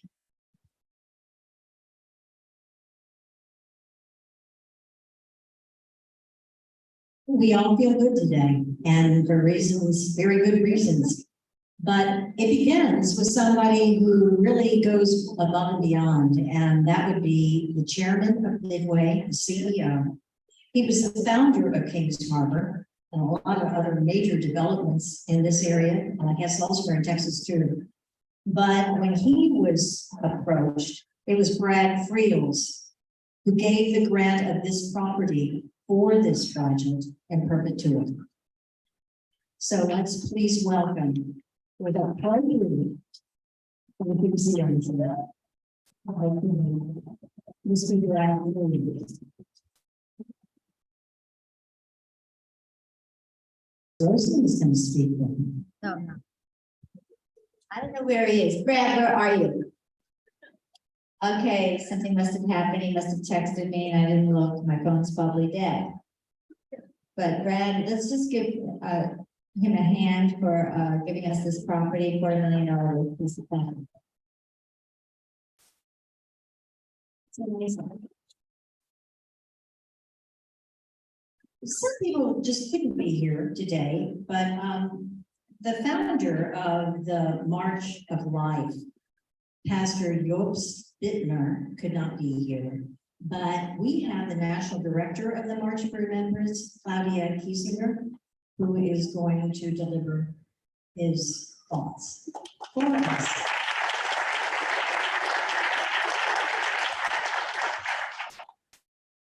Thank you very much for all of you who came here today. It's really exciting to be able to be here with you. I'm here since the Marches of Remembrance started with me and all the team. So for 10 years, Houston became part of my home. So I'm really happy to be able to deliver those words. Phil Spindler, who's the founder and president of the Global March. Dear Holocaust survivors and distinguished guests. It is an honor for me to be able to send greetings from Germany today. On the one hand, today is a joyous occasion, namely the groundbreaking ceremony of the Holocaust Garden Probe. On the other hand, it sadly is still necessary to have such a garden in the face of rising anti-Semitism worldwide. This is a place where everyone, old and young, can learn about the Holocaust and the time to come, and at the same time be challenged on how they themselves will respond in the face of anti-Semitism. It is up to all of us to raise our voices against anti-Semitism and hatred of the Jewish people, and to give the next generation a meaningful introduction to the subject. We have Holocaust survivors from Houston here today among us who are living testimonies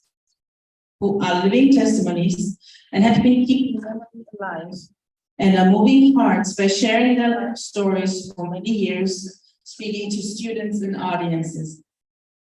As president of the Worldwide March of Life movement, I'm very happy that we can also participate in this project by bringing the voices of the descendants of the perpetrators, as well as the voices of the Holocaust survivors and their families closer to us. Marches of Life have already taken place in more than 400 cities in 20 nations around the world with this goal in mind. Every year, tens of thousands of people are mobilized to take to the streets to raise their voices and not to stand by idly and remain silent, as the majority of the German population did at that time. As part of the Executive Advisory Board of the Holocaust Remembrance Association, I would like to express my gratitude to Rosalie and Mitch Jerome and the entire team of the Holocaust Remembrance Association for honoring, remembering, and sending a clear message against anti-Semitism from this place. Every one of us can make a difference, and together we become a strong voice. Thank you.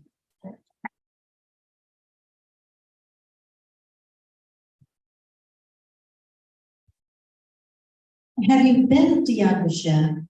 Many of you, yes, Oh, yes. you've been to Yad Vashem. The reason why this is such an incredible project is because we had the services of a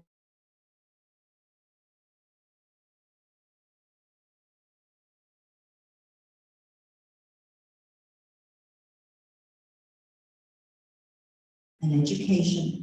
And so this is first class, this project. It seems like maybe it all got thrown together, but it didn't. There was a lot of thought and a lot of thoughtful and meaningful people. Her name is Susanna, Dr. Susanna Kokanon. She could not be with us here today. We're going to be showing you a video which has no words on it except the music, but we're going to get comments on behalf of Dr. Susanna Kokanon from Christine Egan, who I'm told speaks Egan? Ege, okay, I thought it was Ege. You speak what, 18 languages, I'm told? So I'm blown. But you will have the commentary not from Dr. Kokanon, but from Christine instead. It's a very short film. In Norway, it is Ege, so I will. I'm quoting here. I didn't say that.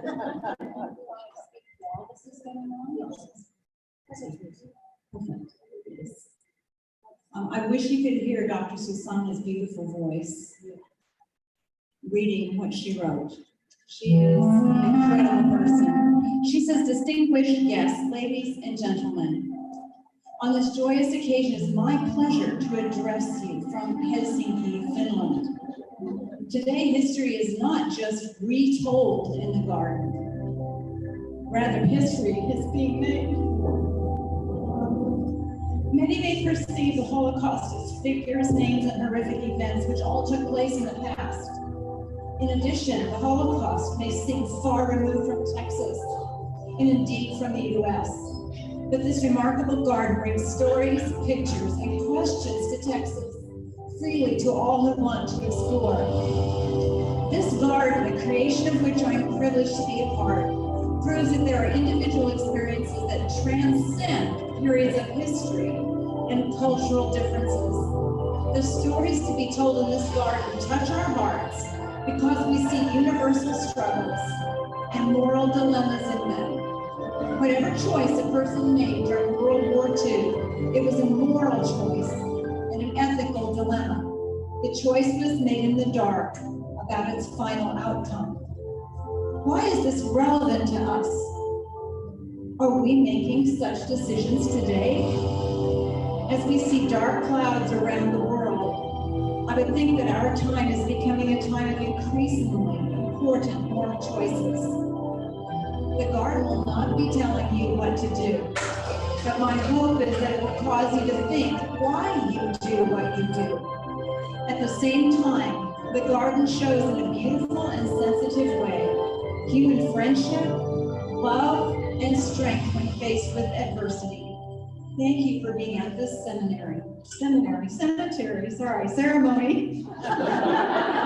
This is what happens when you get a linguist in charge of doing anything. Ceremony, thank you for being at this ceremony. You're in the right place and this is your story. Please pass on the message of this place.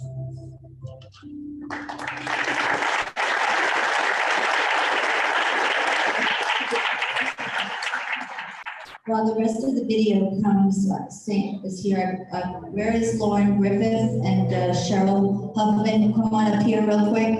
Chris Friesen, Brian Maloney, let's give them a hand. These are Lauren Griffith and Cheryl Design is starting. They've been waiting 5 years and they raised their money to do something. So let's give them a hand. Chris here is our graphic artist, and Brian's in charge. Tell come on, you know, tell us a great company, come on. And so they're building, and he cleaned it up nice for us to take a walk later and see it.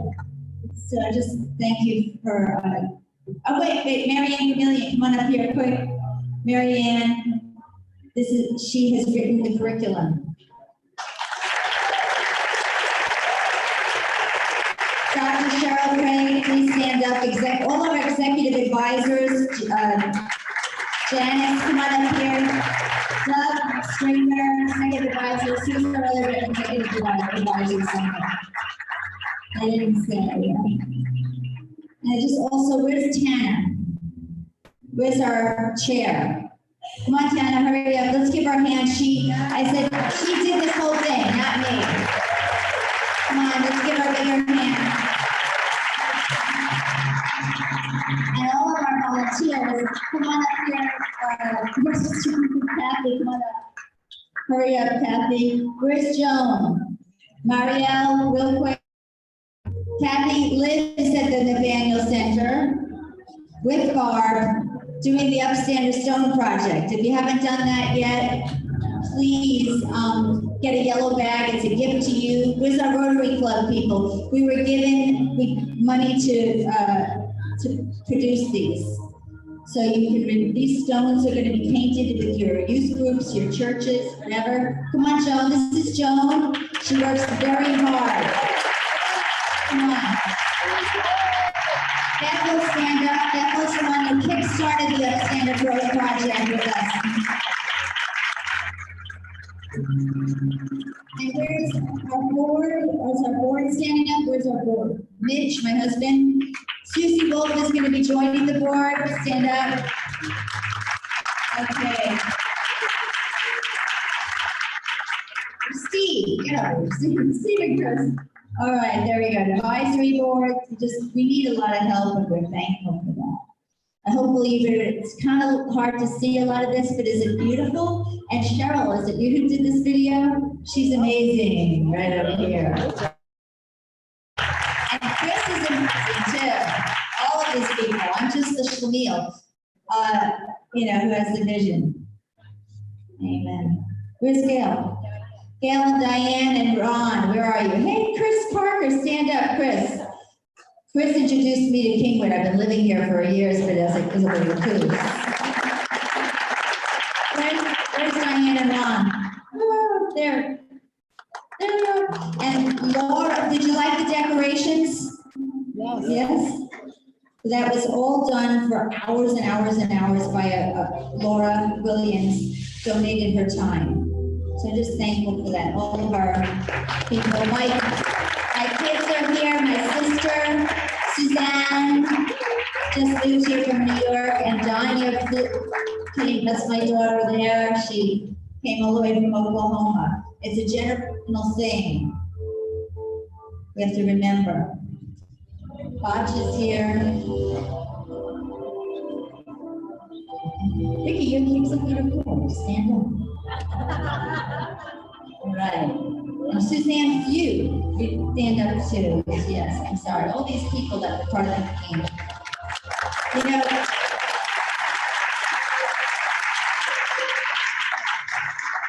Dr. Richard Booker said to me once, Rosalie, you know it's a God thing when you have a project, there's no way you could do it yourself. So we need all of you, your help. I thank you for that, all of you. So that's the story there. I need to get, so I want to make sure these guys are acknowledged so they can sit down. Diane Henters, big helper, thank you. My daughter Rachel Towns, over there writing. Dr. Rachel Towns, Care for Women. Amen. Sharon. All right, you need to help me with this because I'm unclear what we need to do here. Rosalie, don't go away. We are now, according to this schedule, right on time and about to make our transition to the groundbreaking area itself. So it doesn't look like it's raining right now, but if you feel comfortable taking your umbrella, do that. We'll be coming back so you can leave things here. And we'll be coming back in after we do a short ceremony outside and the official groundbreaking of this beautiful project. We are creating something beautiful out of the ashes, and that's what we need to remember. So you want people to gather or start heading out, out the front door and around this, out the front door the way we came in, and then around this way. Steve, can you lead us? Steve's gonna lead us. He's the tallest. He's tall, we can follow him. And then you'll come back for champagne and cookies.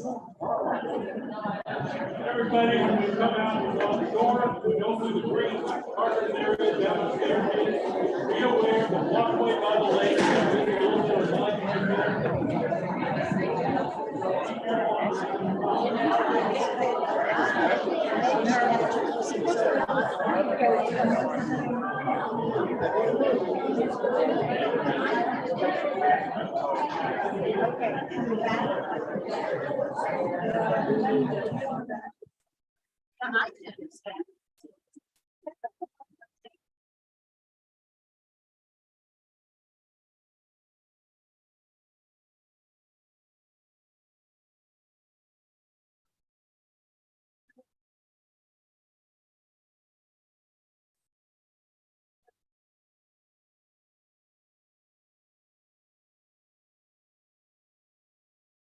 It's great. Why not?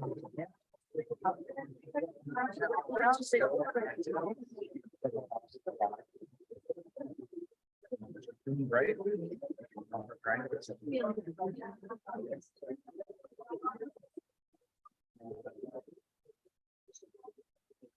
Okay, good. Susan, you got the music? Yeah. Yeah.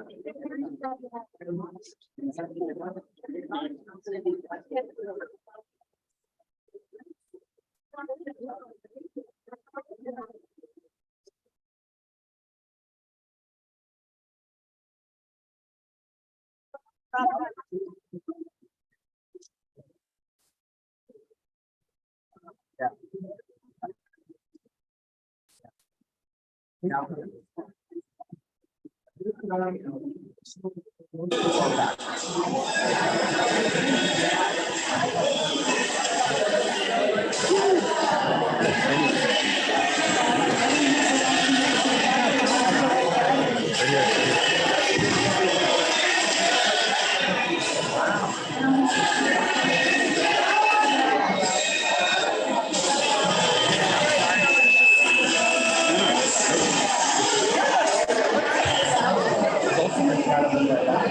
Gotta get out.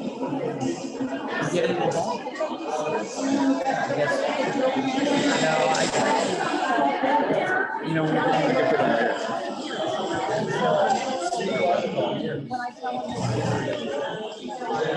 Tell him, give him a hug. Everyone wants to talk. Oh yeah, I did see that. That's right.